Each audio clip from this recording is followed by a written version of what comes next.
en aquel momento, hace 50 años o 70, se hacía de buenas a primeras cuando empezaron a venir las primeras grandes crisis, competencias de otros productos, mandó paralizar la fábrica. Y la fábrica que nos estaban enseñando se encuentra exactamente como el maestro la dejó. Tapió todos los accesos y no se produjo en esa fábrica ni una pieza. Mientras tanto montaron una nave para actualizar la producción, fue donde empezaron a trabajar. En esa fábrica, vieja fábrica, curiosamente me llamó mucho la atención una pila de barro, un pilón grande de barro, sin decantar, que los burros habían traído para la última gran jornada o gran fabricación. Allí habría unos 10 o 15 metros cúbicos. Esta conferencia, esta charla, me llamó la atención que hubiera interés por la cerámica del eje de Sevilla-Cádiz, porque es una cerámica muy poco conocida, en general muy poco conocida por todos, porque el único centro que queda activo desde hace muchísimo tiempo es el centro de Lebrija. De hecho, esta foto que aparece ahí a la derecha es una foto que tomé hace ya unos pocos de años y es el único centro de toda la zona que tiene una producción activa, pero que ya como diré después, ya se ve que le quedan pocos años. De hecho, hay una publicación por ahí que habla de que en 5 años se perderá definitivamente la alfarería de Lebrija. Del cántaro de Lebrija, el cántaro de Lebrija, que como digo es la única alfarería activa, decía Emili Sempere algo muy curioso. Dice: los cántaros de Lebrija son de lo más hermosos que podemos ver. Su forma oriental es idéntica a los lequeitos griegos, de líneas más depuradas, estrechos de base y de cuello, altos, tan solo los podemos relacionar con los de las culturas mediterráneas. Es cierto que el cántaro lebrijano es un cántaro que se sale de los moldes de todos los cántaros que hay en la península ibérica. Los cántaros del Levante español recuerdan mucho a las ánforas romanas, con 2 asas y un aspecto parecido a las ánforas romanas. Los cántaros de la Bética, conforme se avanza por la Bética hacia el oeste, van perdiendo un asa, y ya en Sevilla, cuando llegan a Sevilla, tienen una forma más achaparrada, ya no se parecen tanto a las ánforas romanas. Pero es que el de Lebrija es un cántaro que, como digo, es único en toda la geografía española. Y ahí pongo un lequeito griego para que se vea un poco a qué se refería Emili Sempere con ese comentario. Este es un mapa de los cántaros en el eje Sevilla-Cádiz. He señalado 2 colores, un color azul que es los cántaros de influencia sevillana. Está de hecho el cántaro sevillano, el cántaro de Sevilla, y el otro cántaro con influencia sevillana de los conocidos es el cántaro de Utrera, que aparece ahí también en la imagen. El resto de los centros alfareros de la zona, que los tengáis señalados en rojo, tienen todos influencia. Digo influencia, pero en realidad no es influencia, tienen parentesco con el cántaro de Lebrija, porque no sabemos quién fue el primero de los cántaros de toda esta zona. Lo cierto es que es una zona donde se repiten las características o algunas de las características de los cántaros, como vamos a ver a continuación. Ahí pongo por un lado el cántaro de Lebrija, como ya he visto antes, y al lado pongo los 2 cántaros típicos de Morón de la Frontera. Vemos que hay un parecido importante, sobre todo con el cántaro de culo plano, que es el de la izquierda. El cántaro de culo de ombligo se parece también, pero es un poquito más achaparrado y quizás tenga un poquito menos de parecido. Y abajo están todos los cántaros de la zona, empezando por el de Jerez, que es también muy parecido al de Lebrija, solo que tiene el cuello más corto, el de Araal, el del Viso del Alcor, el de Pruna, el de Marchena, el del Coronil. Como vemos, son todos cántaros que están todos relacionados. El problema es saber de dónde sale esta tipología cantarera, que es tan especial y tan centrada en la zona, en el eje de Sevilla-Cádiz. Una teoría es que si vemos este mapa, lo que se considera, lo que se llama Tartesos, se sitúa precisamente en esta zona. También en esta zona vemos ahí que hubo en sus tiempos, estamos hablando de un milenio por lo menos antes de Cristo, de nuestra era, había colonias griegas, había colonias fenicias, y puede que la influencia, la particularidad de este tipo de morfología pueda venir incluso de época remota. Esto estaría por confirmar o por estudiar en el futuro, pero de algún sitio tiene que venir esta tipología cantarera que como digo, es especialmente diferente de toda la conocida en la península. Los centros alfareros más importantes del eje Sevilla-Cádiz, los señalo ahí. Como he dicho anteriormente, en azul señalo los centros que probablemente tienen influencia sevillana, mientras que en rojo señalo los centros con una influencia, digamos, de Lebrija, pero con el matiz de que no sabemos dónde surgió el primer centro que trajo esas características. Lebrija solamente es el último que queda activo, como he dicho. Si empezamos por Sevilla, bueno, de Sevilla lo primero que hay que decir es que si tuviéramos que hablar de la alfarería sevillana, pues tendríamos que dedicar todas las charlas solamente a hablar de Sevilla. Sevilla está muy estudiada, hay mucha bibliografía, desde Gestoso, de Pleguezuelo también he hablado mucho, en fin, hay mucha literatura y no podríamos abarcarlo. De Sevilla solamente traigo algún apunte.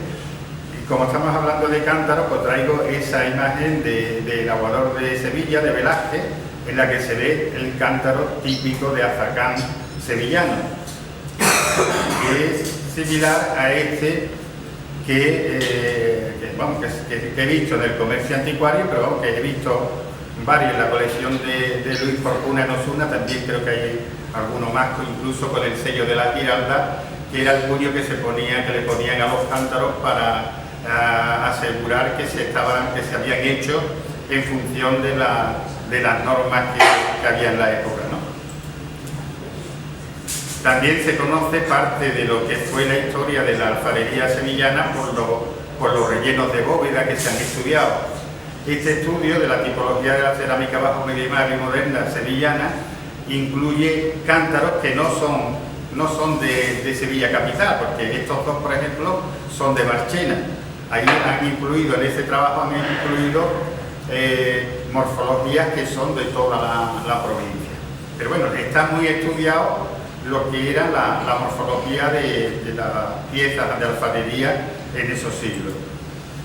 Esto es un ejemplo de cántaros sevillanos de relleno de bóveda. Y también en el relleno de bóveda aparecen con frecuencia tinajas.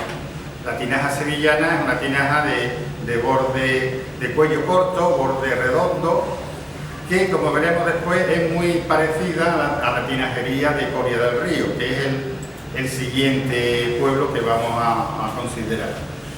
Porque vamos a viajar de Sevilla a Cádiz, en dirección norte-sur. Estos son tinajas sevillanas. Y ya si nos metemos en Coria las noticias que tenemos vienen desde el siglo XVIII, desde el principio del XVIII, del diccionario geográfico de Tomás López, que hablaba de que en Coria solo hay fábricas de ladrillos y tinajas. No puede decirse por su antigüedad por qué fueron establecidas, ni las cantidades que elaboran cada año por no ser iguales, influyendo en esto el más o menos consumo que hay en Cádiz y los puertos donde se conduce el ladrillo para su venta, y la bondad de las de vino, aceite en el Aljarafe y el condado de Niebla donde se conducen las tinajas. Es decir, Coria del Río durante muchos siglos ha sido el centro productor de tinajas para el almacenamiento de grandes cantidades de líquidos, sobre todo en toda la zona del Bajo Guadalquivir, incluso en dirección a Huelva, en Niebla y todo el condado de Niebla. era un centro que tenía poca producción, digamos, de otro tipo. Ni siquiera conocemos ningún cántaro de Coria. Sí, lo que conocemos son tinajas que vemos por todos lados. Por ejemplo, bueno, aquí pongo una tinaja típica y hablo de que tienen forma troncocónica, de hombros altos, a veces con forma casi esferoidal, cuello corto, labios generalmente de sección redondeada, recuerdan su morfología las del barrio sevillano de Triana, y están realizadas en un barro blanquecino y sin vidriar, con abundante material desengrasante que a veces le da un aspecto pétreo. Es muy típico de estas tinajas que parecen hechas de piedra. Aquí vemos una tinaja también típica de la colección de Luis Fortuna en Osuna, una tinaja típica de Coria, y una de las pocas piezas diferentes a tinajas que hemos localizado, que se han podido localizar en Coria, que es este canquilón de Noria. Como Coria está atravesada por el río, no es raro que allí hubiera Noria, se hicieran canquilones también. Por sorpresa, un día haciendo una obra en mi casa, este es el salón de mi casa, al levantar la solería me encontré una tinaja de Coria. Ahí están los operarios abriendo el agujero porque les dije que no la destruyeran ni la taparan, les pedí que la sacaran al exterior y ahí estaban trabajando. Este ya es la tinaja ya vaciado todo el entorno, y aquí la tinaja que, como tenía un culo muy estrecho, la puse boca abajo para que no se cayera. ¿Y por qué digo esto? Porque la tinajería de Coria viajó por toda Andalucía, vamos, por todo el sur del Guadalquivir. ¿Por qué? Pues porque Coria tenía un río, y la forma más fácil de mover estas piezas tan grandes y más rápida, la forma más rápida y fácil era a través del río. Entonces, todos los alrededores de Coria, que sí que la podían llevar, porque a Alcalá de Guadaira, por ejemplo, que es esta hacienda, Alcalá de Guadaira, imagino que llegaría en carreta, ¿no? Pero es que yo las he visto en Lebrija, he visto tinajas de Coria, en toda la zona sur del río, ¿no? En una hacienda de olivar de Los Palacios, que es otro sitio donde había tinajas de Coria, pude fotografiar una vez que fui a una boda y allí había una serie de tinajas, creo que no me acuerdo bien el nombre de la hacienda. Encontré un grupo de tinajas de Coria que la habían recuperado de las instalaciones que había allí del molino de aceite, y todas ellas tenían la marca de alfarero, como una especie de N así para arriba y tal, con unos puntos ahí en medio de la letra, y tenía una de ellas tenía este texto, ¿no? Se acabó el lunes santo, año de 1715, Mefesi Francisco de Almansa. Concretamente, además, este Francisco de Almansa, en un trabajo que se ha hecho recientemente, que lo ha hecho un arquitecto del mismo Coria, se ha dedicado a estudiar todo el tema de las tinajas corianas, porque es que era un tema bastante desconocido. De hecho, cuando Alfonso Romero hizo su libro sobre la tinajería andaluza, yo recuerdo que me preguntaba, ¿estas tinajas de dónde son? Que no encuentro de dónde vienen. Yo no sé si al final del libro, yo creo que no, que en el libro no habla de las tinajas de Coria, no tengo muy claro si lo habla o no, pero yo se lo decía, digo, todas esas tinajas son de Coria, porque las vemos muchas veces en los caminos que conducen a las haciendas, una tinaja a cada lado, y son tinajas típicas coreanas que la hay por todo el Valle del Guadalquivir.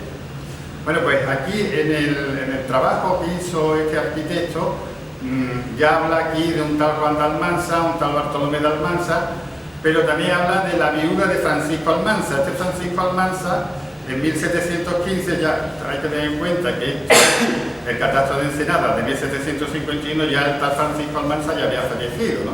Por eso regentaba el negocio su viuda. Así que había un montón de, ahí vemos, no los he contado, pero puede haber 10, 12 tinajeros en aquella época en Coria del Río.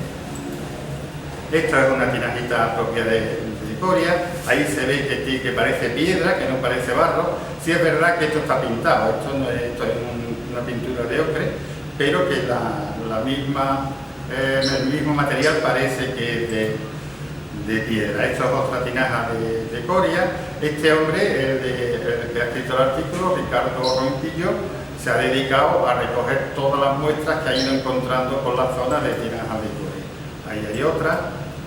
Tienen todas una parecida tipología y algunas como esta eran enormemente grandes. Esta tiene más de 2 metros de altura. Así que era, después de Coria, la tinajería andaluza tomó el relevo, lo tomó Lucena en Córdoba. Pero antes de Lucena era Coria la que facilitaba todo este tipo de tinajas para las grandes bodegas y eso que había en Andalucía. En Coria hay una calle que se llama Tinajerías, pero dice Ricardo Ronquillo que esa calle no era donde estaban las tinajerías, que las tinajerías se encontraban en la calle Carretero, que ahí en la calle Tinajerías lo que había era un alfar que se dedicaba a hacer ladrillo. Lo digo por si alguien va por Coria y ve la calle, no es ahí donde se hacían las tinajas. Ya en el siglo XX, en el Anuario de Comercio de 1901, aparecen solo ya 3 artífices en Coria. Esto pasa en muchos de los anuarios, todos los centros están buscando a ver qué es lo que había a principios de siglo, y en muchos anuarios se ve que ya a principios de siglo había reducido bastante el número de alfareros, y la mayoría de ellos, estos alfareros duraron hasta la Guerra Civil. Y después de la Guerra Civil se perdió por completo el tema. En Coria yo creo que pasó eso también, que duraron hasta que fueron falleciendo los últimos que había en 1920. Pasamos a Alcalá de Guadaira. Alcalá de Guadaira es un centro muy desconocido, tan solo conozco esta pieza de Alcalá de Guadaira. Alcalá de Guadaira tiene su río, el río Guadaira. Por tanto, también tiene cierta lógica el que hubiera una tipología de arcabuz de noria, ¿no? Entonces, este es de la colección de Luis Porcuna y es la única pieza que podemos documentar de Alcalá de Guadaira hasta el momento actual. En Utrera, como diré después, también hubo alfareros a principios del siglo, pero la alfarería de Utrera sí se remonta mucho más atrás. Estas piezas, que son de mi colección, aparecieron tapizando el suelo de una casa del siglo XVIII. Estaba todo el suelo lleno de piezas de distintas formas. Yo fui cogiendo una de cada para obtener una muestra. Esos son dos cántaros. Esto es una botija de campo. Esto era una alcancía. Y además no solamente las que salieron en aquella casa, sino que también en bóvedas de iglesias y tal, pues han ido apareciendo otras piezas. Y estos son, por ejemplo, 2 cántaros de la colección de Luis Porcuna, que yo no sé exactamente de qué iglesia salieron. Yo sé que la iglesia de Santa María de Utrera habían salido también, pero no sé si estas son de allí o son de algún otro sitio. Como decía antes, en el Anuario de Comercio de 1901 aparecen 4 alfareros en Utrera. Después tengo constancia de que vino uno de Osuna, que también estuvo trabajando después de la guerra, y actualmente no sabemos qué tipo de piezas hacían estos alfareros. En los palacios también consta en el Anuario de Comercio que había 2 alfareros, pero no tenemos idea ninguna de qué es lo que se pudo producir allí. No he visto nunca ninguna pieza, he estado en los palacios, buscado a ver si había alguien que tuviera alguna pieza antigua que pudiera ser de allí, pero no ha aparecido ninguna. Así que tenemos ahí la interrogante, como va a pasar en muchos de los centros que vamos a ver. Morón de la Frontera ya es otra cosa. Morón de la Frontera tiene, por una parte, una importante digamos, trayectoria histórica. De hecho, estos son rellenos de bóveda de edificios de allí, pertenecen a la colección de Luis Porcuna. Sabemos que a principios de siglo era un centro importante, porque fijaros que tiene 6 alfareros. hay una familia, la familia Alcalá, que trabajaba a principios de siglo, que debieron de ser muchos hermanos y que son responsables de que se distribuyera o que se extendiera la morfología de las piezas de Morón en pueblos de alrededor, como veremos después. Este es el cántaro de Morón, de culo de... Bueno, el de la izquierda es el cántaro de Morón de culo plano. Lo hacían en diferentes tamaños. Aquí vemos una fotografía de principio, imagino que de los años 30, en la que se ven mujeres que iban a recoger agua con los cántaros típicos de allí, de la zona. Es interesante ver cómo portaban el cántaro, porque la forma de portar el cántaro influía mucho en la forma que se le daba después al cántaro. En estos casos, cuando el cántaro se llevaba de esa manera, lo habitual era hacerle un artelado para que no se le escurriera de las manos. El cántaro de culo de ombligo, que sí lleva el artelado ese al que me he referido. Este es de mi colección. Aquí esto es lo que llamamos culo de ombligo, que el culo está como hundido para adentro y tiene como un botoncito en medio.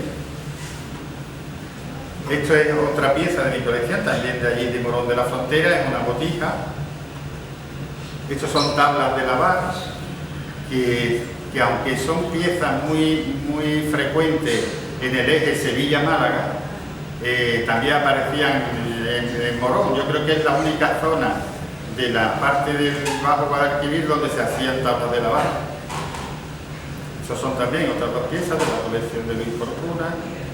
Esto es una pieza que viene del mercado anticuario, que debe ser o un depósito de agua o un depósito o para vino o para aceite, pues lleva su grifo y está firmado por el alfarero, Retamal. Una pieza rara, imagino que sería de encargo. Lo importante en Morón eran los cántaros. Estos son cántaros de aceite. Los cántaros de aceite se hacían o bien vidriados por un babero o bien vidriados por completo. Y yo creo que se le daría más utilidad que el almacenar aceite, porque es que se hacían de muchísimos tamaños, desde enormes hasta pequeñitos, ¿no? Y probablemente es que se utilizaban también como alcuzas o como contenedores de vinagre en las cocinas. Ahí hay otra serie de cántaros. Aquí más, estos sí son de la colección de Porcuna. Y también se usaban, también los hay con distintos colores, con un color verdoso, con un color más marrón, otro un poquito más crudo, así que imagino que eso dependería de los alfares. Esto es una pieza especial que es un jarro de vino. Este es menos frecuente. Yo creo que para el jarro de vino se usaba también el cantarito de aceite, porque este es el único que he visto en muchos años. No creo que fuera muy... Se está yendo esto muy rápido. Bueno, aquí ya hablo de la orza, aunque hay 3 cántaros, pero me quería señalar la orza que está ahí, que es una orza típica también de Morón. Este era el cántaro de vino. Ay, que le estoy dando fatal, ¿no? Sí. Vale. Estos son tinajas. La tinaja típica de Morón es parecida, es curioso porque es parecida a la tinaja de Málaga. La tinaja de Málaga tiene una forma muy similar a esta y se encuentra en toda la sierra malagueña. También se hacían muchos tamaños, estas más pequeñas, por ejemplo. Y además estas con las asas de un color diferente, más oscuro. Esta de un color más oscuro, y aquí vemos una grande y otra pequeña, con una lata de Coca-Cola para ver la diferencia de tamaño. Porque es que se usaba tanto con la misma forma, se utilizaba como tinaja en grande o se utilizaba como orza en pequeñito. Esto es una postal que he encontrado por ahí de una fábrica de losa vidriada y de materiales de construcción de Morón de la Frontera, de un tal Martínez Ledesma. La traigo para significar que en el primer tercio del siglo XX Morón parece que como que competiría con la cerámica sevillana. Esto es una fábrica de todo, ahí de todo tipo de piezas, esto de azoteas, le ponían hasta macetas, en fin, cosas de adorno, cisnes, en fin, que era una alfarería que tenía mucho recorrido. En Pruna encontramos en 1901 que había un alfarero, precisamente un tal Antonio Alcalá, que debe ser hermano de los alfareros que había en Morón. Por eso el cántaro es muy parecido, si no idéntico, a los que se hacían en Morón. Este sería como el cántaro de culo de ombligo que mostraba antes. En Araal también había en 1901 un tal José Alcalá, aparte de que había otro alfarero, Antonio Granado, pero Alcalá también venía de Morón, con lo cual la forma del cántaro de Araal también es dependiente del de Morón. En el viso del Alcor nos encontramos lo mismo, que recuerda mucho, el cántaro de allí recuerda muchísimo al cántaro de Morón. No tenemos constancia del nombre de alfarero de principio de siglo, pero probablemente sería también oriundo de la zona. Marchena, sin embargo, pasa lo contrario que en Morón, es decir, a principios del siglo XX ya no aparecen alfareros, ya se había extinguido la alfarería de allí. Pero, por ejemplo, Madón, en mitad del 19, hablaba de que había 4 alfarerías de barro ordinario. Y, sobre todo, tenemos constancia de que en las bóvedas se han encontrado hasta 17 formas de cántaros diferentes. Y todo con una morfología que recuerda, de alguna manera, a todos los cántaros que venimos diciendo que son de esta zona del Bajo Guadalquivir. En el Coronil pasa lo mismo, un cántaro que tiene reminiscencias de los cántaros de Lebrija y de Morón. Y entramos en Lebrija. En Lebrija, a principios de siglo, en Lebrija no conocemos la historia pasada, por eso mi idea actual es de que quizá el centro de la provincia de Sevilla que tuvo preeminencia fue Morón, y que Lebrija, aunque es el último, como decía al principio, pero que Lebrija es más una consecuencia de Morón, más que ser el origen, ¿no? De todas formas, esto se va a buscar bien.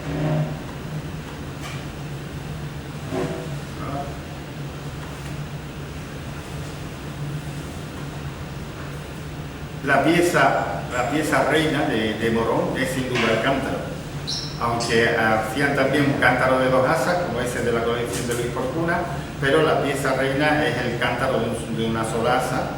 Aquí se distribuyó prácticamente por toda la provincia o el sur de la provincia de Sevilla, toda la provincia de Cádiz, y no sé si llegó más lejos, pero ahí, por ejemplo, vemos en Sevilla, en los años 30, un aguador repartiendo agua en cántaros de Lebrija. Aquí en Villamartín, cogiendo agua de la fuente con cántaros de Lebrija. Aquí en Rota, en Cádiz, también. Lo que pasa es que hubo alfareros de Lebrija que se instalaron en Conil de la Frontera, entonces ya no tengo yo claro si llegaban a Rota. Yo creo que era más fácil que llegaran de Lebrija que no de Conil, que ya quedaba un poco más allá de San Fernando, así que probablemente vienen estos también de Lebrija. Precisamente porque hubo alfareros de Lebrija que se situaron en otro sitio, en Lebrija es muy típico que le pusieran su cuño. A veces el cuño solamente ponía Lebrija, o bien venía con el nombre de alfarero, porque era, digamos, para distinguir la calidad del cántaro de Lebrija. Ellos por lo menos suponían que era superior a la de los cántaros, digamos, que eran sucedáneos del de Lebrija, ¿no? En Lebrija no solamente se hicieron cántaros, aunque un cántaro, como digo, es la pieza clave, sino que incluso se hicieron alcarrazas. que era lo que se hacía para beber agua antes de que aparecieran los botijos, ¿no? También botijos, jarros para vino, incluso ya en los años 70 y 80 un cántaro especial que se diseñó para los grupos de campanilleros que iban con la alpargata dándole al cántaro, ¿no? Pues diseñaron un cántaro con la boca más robusta y más pequeño para que lo pudieran transportar mejor y tal, ¿no? También es muy típico de la alfarería de Lebrija los tornillos para el gazpacho, también los grandes lebrillos y también una cierta tinajería que no tiene nada que ver, que eso es lo que llama la atención, no tiene nada que ver con la tinaja de Coria del Río ni con la de Sevilla, incluso ni siquiera del todo con la de Morón, porque es una tinajería muy especial, ¿no? Son esas tres piezas, son los tres modelos que más o menos he podido ir viendo en el mercado. No solamente en Lebrija se hacía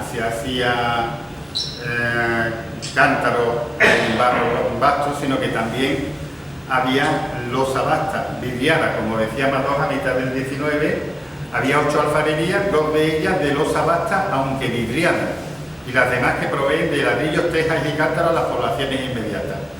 Estas 3 piezas son de mi colección, es una orza, un cántaro panadero, que al parecer lo metían en el horno de panadería para tener agua calentita para hacer las masas, y un cántaro de aceite. El vidriado que se utilizaba en Morón era este vidriado blanco lechoso. Esta pieza, que también es de Morón, la encontré el año pasado, en verano, me la encontré en Marbella, en un anticuario de Marbella, que decía que lo había traído de una casa noble de Granada. Él no sabía de dónde era, pero era de Marbella. No lo pude comprar porque me pidió 2.700 euros por el cántaro. Entonces se lo dejé allí porque no estaba desorbitado el precio. Estos otros también los he visto, estos son también de panadero, los he visto en el mercado anticuario. Se parecen en cierta medida a las perulas de Sevilla, pero tienen su propia personalidad. Ahí hay 2 perulas más y otro cántaro de 2 asas también vidriado de la colección de Luis Corcuna. Y este cantarito, que es de mi colección, es un solo cántaro, aunque hay 4 fotos porque le he hecho fotos por todos lados, porque es el único cántaro de Lebrija que he visto policromado. Y tiene 28 centímetros de altura y procede de un convento sevillano. Cuando lo encontré, empecé a indagar a ver de dónde había salido ese cántaro, porque me chocó mucho que un cántaro de Lebrija policromado de esa manera, ¿no? Entonces, ahora lo primero que pensé, esto sería porque en aquella época, cuando en el siglo XIX, cada monja que entraba en un convento tenía que llevar un cantarito, porque lo llenaban de agua y lo ponían en la mesita de noche y formaba parte del ajuar de todas las monjas de clausura que él lleva un cántaro. Entonces aparecen muchos cántaros del 18 y del 19 provenientes de conventos y normalmente son de una monja que lo ha aportado con su ajuar, ¿no? Entonces empecé a investigar para ver un poco también de qué fecha podía ser el cántaro. Empecé a investigar y lo primero que encontré es que en Lebrija hay un convento de la Purísima Concepción, de la Orden de la Purísima Concepción, que se fundó en 1518. Aquí hay un historiador que ha escrito un libro sobre la historia del convento. Pero resulta que en Sevilla también había 2 conventos de la Concepción. Uno que se desamortizó en 1837 y otro que se fundó casi a la par de Lebrija, pero que se claustró en 1868. ¿Qué pasa? Es lógico que una monja de Lebrija, una chica que se quisiera meter a monja en Lebrija, pensara en la monja que ella conocía, que son las de esta orden, ¿no? Y imagino que terminaría pasando a un convento sevillano, y resulta que el convento de la Concepción de Sevilla se claustró, como digo, en 1868, y las monjas pasaron al convento Santa María del Socorro, que fue cerrado en el año 2018. ¿Qué pasa? Que cuando lo cerraron, imagino que, porque las monjas que quedaron, que creo que eran 4 monjas mayores, las llevaron a Mairena del Aljarafe. Entonces imagino que se desharían de todos los ajuares que tuvieran allí de monjas del siglo XIX y tal. Y de ahí imagino que salió el cantarito ese. La alfarería de Lebrija, como dije al principio, según La Voz del Sur y según dice Juan López, al oficio le quedan 5 años en Lebrija. Y esto lo dijo creo que hace un par de años, es decir, que estamos a punto de ver ya el final de la alfarería en todo el eje de la provincia de Sevilla, vamos, el eje Sevilla-Cádiz. En Bornos, según el anuario de 1901, había también 2 alfareros. Esto es un aguador de Bornos portando unos cántaros que son muy parecidos a los de Lebrija, que no parecen del todo lebrijanos. Los de Lebrija tienen el cuerpo un poquito más bajo y el cuello un poquito más alto. Aquí hay otro alfarero, otro aguador, en este caso en Villamartín, también con cántaros que podrían ser de Bornos. Lo más probable es que Bornos, que está relativamente cerca de Lebrija, pues fueran alfareros de un sitio que se hubieran instalado en otro y que modificaron muy poco la forma de los cántaros. Llegamos a Jerez de la Frontera, ya estamos en Cádiz, aunque Bornos también es de la provincia de Cádiz. Jerez sí tiene una amplia tradición histórica, como ha dicho Jesús. Aquí se ha hablado aquí ya del tema, ¿no?, de Jerez, de lo que hay en el museo y todo eso. Bueno, tiene una amplia tradición histórica en el tema de la cerámica. Hay, por ejemplo, este ateifor del siglo X, fue encontrado allí en un vertedero en la plaza de Belén. Hay también alfarería de cerámica almohade del siglo XI, se ha encontrado un horno también de aquella época. Y también ha aparecido losa quebrada de relleno de bóveda de los siglos XV y XVI. Es decir, que en Jerez parece que ha habido alfarería de forma ininterrumpida hasta el siglo XX. Esto son fotos del relleno de bóveda de los claustros de Santo Domingo, en Jerez. Y cuando han documentado lo que encontraron en las bóvedas de Santo Domingo, pues entre otros aparece esta morfología de cántaro, que es esta misma que de la colección de Luis Porcuna, que es el cántaro tradicional de Jerez, pero que si lo vemos es un cántaro muy parecido al de Morón, muy parecido en forma. Es decir, que parece que toda la cerámica del eje Sevilla-Cádiz está bastante relacionada con ese tipo de forma. No solamente se han encontrado en el relleno de bóveda cántaros, sino que se han encontrado piezas de muchos tipos. Aquí en esta diapositiva pongo una comparación de lo que es el cántaro de Lebrija a la derecha con el cántaro de Jerez a la izquierda. Un cántaro de Jerez ese que ya no es de bóveda, ese cántaro de Jerez debe ser del siglo XIX. Mirando los anuarios nos encontramos que había por lo menos 7 alfareros en Jerez. Aquí en este anuario nos pone además la dirección de cada uno de los alfareros, por lo menos la calle, y vemos que por lo menos en 4 de ellos estaban situados en la calle Alcubilla. No conozco cuál es esa calle, pero debe ser una calle importante de Jerez, que estaba especialmente dedicada a la alfarería. Un día, en el año 2006, un día que fui a llevar a mis niños al zoológico, al salir del zoológico entré en un bar que había justo al lado de la puerta del zoológico y vi esos 2 cántaros colgados en la pared, que son 2 cántaros típicos de Jerez de la Frontera. Entonces, estos deben ser ya de principios de los alfareros estos, de los 7 alfareros estos que había a principios del 20. Pero es de las pocas piezas así que he tenido ocasión de ver en directo de la alfarería del siglo XX de Jerez de la Frontera. Vale, ya se fue todo. Esto es un aguador en Jerez de la Frontera cogiendo cántaros.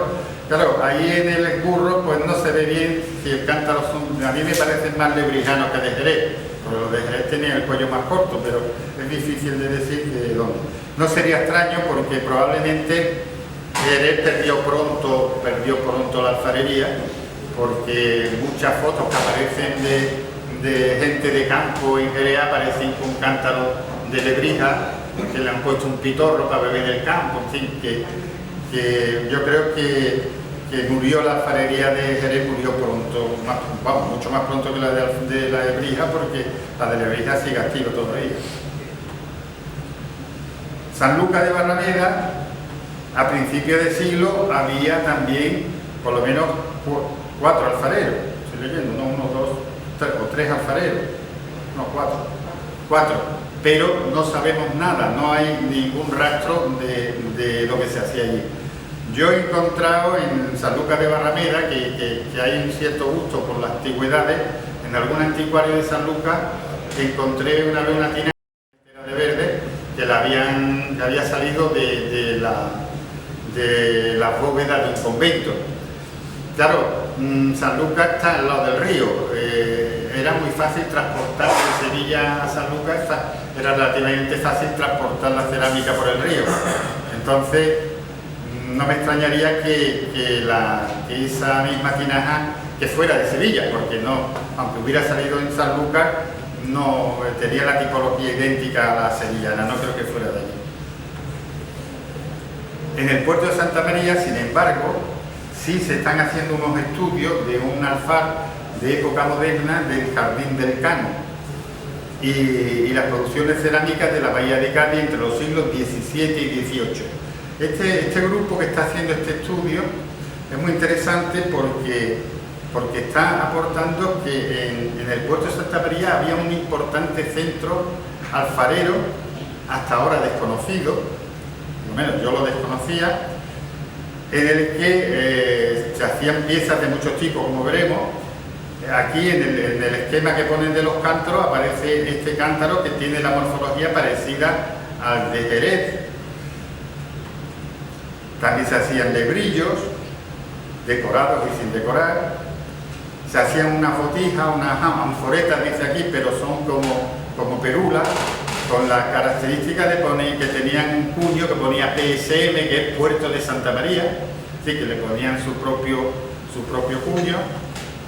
Curiosamente también se hacían, hablan ellos de una serie de bizcochadas de paredes finas, que a mi entender son alcarrazas, que son las que se utilizaban para beber agua. No tenía constancia yo de que se hubieran hecho alcarrazas en el puerto de Santa María. Sí tengo constancia de que se hacían en Chiclana, pero del puerto de Santa María era la primera noticia, son los hallazgos que publica este grupo. Se hacían piezas de muchos tipos, incluso con losa esmaltada en blanco. Y entonces, eso me pone en alerta, porque claro, la cerámica de Lebrija se esmalta en blanco. ¿Será la cerámica de Lebrija proveniente es decir, que entrara la influencia desde el sur hacia el norte, ¿no? No como yo empecé a pensar que podía ser de Morón hacia abajo. Y parece que a lo mejor pudo ser al revés, ¿no? Empezar en el puerto de Santa María y a partir de ahí ir subiendo por el río y extenderse por el sur de la provincia sevillana. Pero no solamente se hacía eso, es que se hacía también plato con azul sobre blanco, incluso se hacía con decoración tipo montería. Es decir, era un centro súper completo del puerto de Santa María.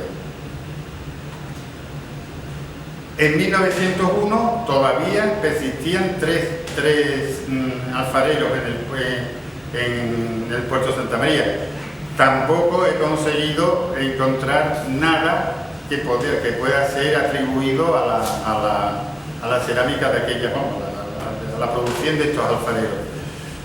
Yo he visitado muchas casas así de antigüedades y tal, de toda esta zona, y lo que se encuentra es cerámica sevillana, además, o piezas muy recientes que no son tradicionales, pero no sé por qué motivo no aparece cerámica antigua. En Cádiz, en el Anuario de Comercio, aparecía también un alfarero en la calle Arrecife número 36, pero que tampoco sabemos qué tipo de producción es el que se hacía.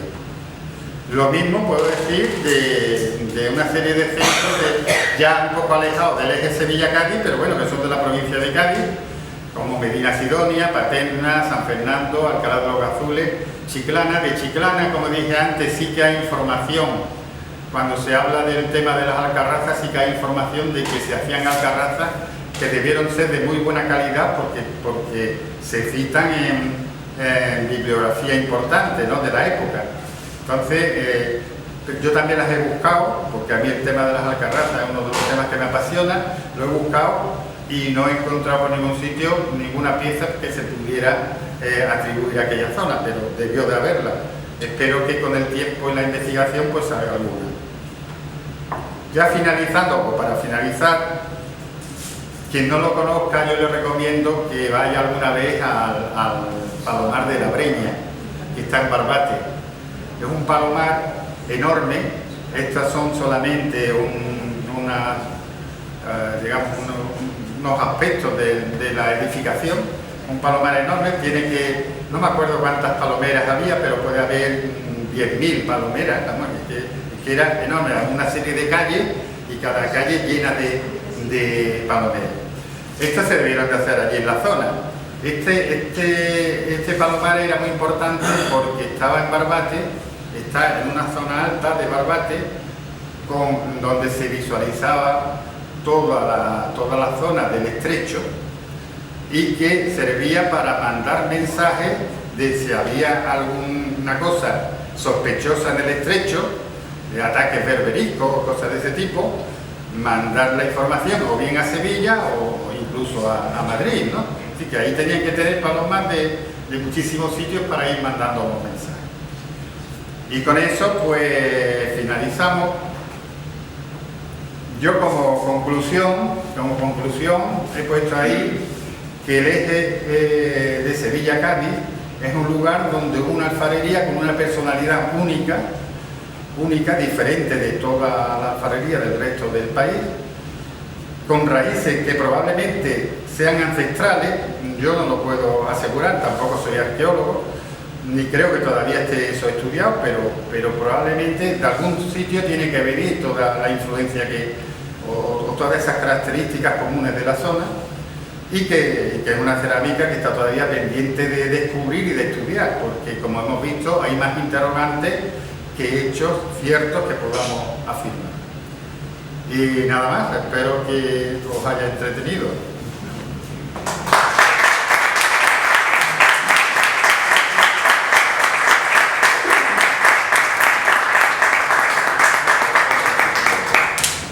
No hace falta ni un papel para ir comentando las imágenes, porque